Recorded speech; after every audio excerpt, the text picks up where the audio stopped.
વડોદરામાં railway corporation વેરા વિવાદનો અંત. સુપ્રીમ કોર્ટના ચુકાદા બાદ રેલવે તંત્ર ઝૂક્યું. 7 કરોડના બાકી વેરામાંથી 2 કરોડ ભરાયા. બાકી 5 કરોડ પણ ટૂંક સમયમાં ભરાશે. રેલવે કોર્પોરેશન સાથે એમઓયુ કરી બિલો ચકાસ્યા.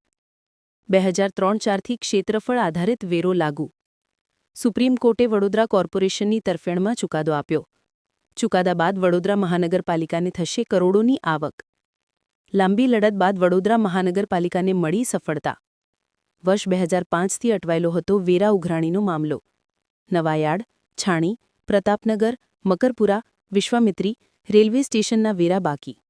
ગુજરાત રાજ્યની તમામ મોટાભાગની મહાનગરપાલિકામાં આવેલી રેલવેની પ્રિમાઇસીસ સામે જે વેરા બિલો સામે રેલવે વિભાગને વાંધો હતો, તેના સામે યુનિયન ઓફ ઇન્ડિયા દ્વારા સેન્ટ્રલ કચેરીઓ, ગવર્મેન્ટની જેટલી પણ કચેરીઓ છે તેની સામે સુપ્રીમ કોર્ટમાં દાવો દાખલ કરવામાં આવેલો હતો. આ દાવો ચાલી જતા આ ચુકાદો તમામ મહાનગરપાલિકાની તરફેણમાં આવેલો છે. તે મુજબ હવેથી તમામ મહાનગરપાલિકાઓ અને રેલવે વિભાગ સાથે એમઓયુ કરવાનો ચુકાદામાં ઉલ્લેખ છે. તે મુજબ વડોદરા મહાનગરપાલિકા દ્વારા પણ ઉલ્લેખ થયા મુજબ એમઓયુ કરવામાં આવેલું છે. તે મુજબ હવેથી વડોદરા મહાનગરપાલિકાને રેલવે દ્વારા વેરો ભરવાપાત્ર થાય છે. તે મુજબ વડોદરા મહાનગરપાલિકાએ 7 કરોડ જેટલા વેરાના બિલો આપેલા છે. એમાંથી જે તમામ વેરા બિલની ખરાઈ કરીને તેઓ દ્વારા પેમેન્ટની કાર્યવાહી ચાલુ છે.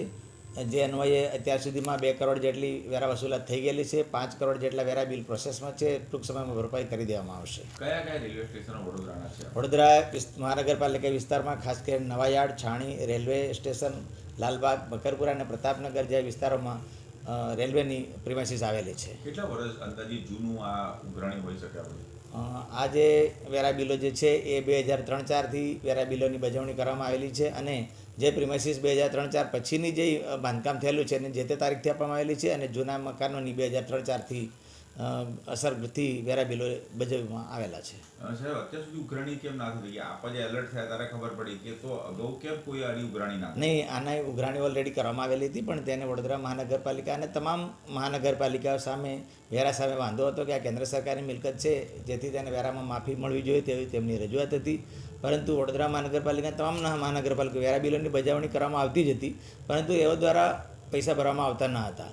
જે અંગે ચુકાદો કોર્પોરેશનની તરફેણમાં આવેલો છે અને હાલ તેઓ ભરવા માટે તૈયાર પણ છે. હવે 5 કરોડ બાકી છે. હજી 5 કરોડની ઉઘરાણીમાં જો એ લોકો કોઈ ડેડલાઇન નક્કી કરી છે કે આટલી સમય મર્યાદામાં આપવાના નહીં આપે તો સીલ કરાશે કે શું કરાશે? નહીં, આ અંગે તેઓ વડોદરા મહાનગરપાલિકાની સંપર્કમાં છે. તેઓ આ જે 5 કરોડ જેટલા વેરા બિલની જે પેમેન્ટની ચૂકવણી પ્રોસેસમાં છે અને ટૂંક સમયમાં ભરપાઈ પણ કરી દેશે તેવી માહિતી છે. આ બાબતે આપણે એમઓયુ કરવું પડ્યું? આપણે શું કરવું પડ્યું? નહીં, આ જે સુપ્રીમ કોર્ટ છે એમાં જે ચુકાદો આવ્યો છે તેમાં ચોખ્ખું લખવામાં આવ્યું છે કે ભાઈ તમામ મહાનગરપાલિકા સાથે રેલવે એમઓયુ કરશે અને બંધન કરતા રહેશે કે તેઓ હવેથી નિયમિત પૈસા ભરી દેશે. તે મુજબનું એમઓયુ કરવામાં આવેલું છે.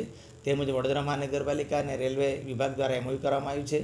જે અન્વયે તેઓ પણ પૈસા ભરવા બંધાયેલા છે અને 5 કરોડ જેટલા નાણાં બાકી છે. ટૂંક સમયમાં ભરપાઈ કરી દેશે એવી માહિતી છે.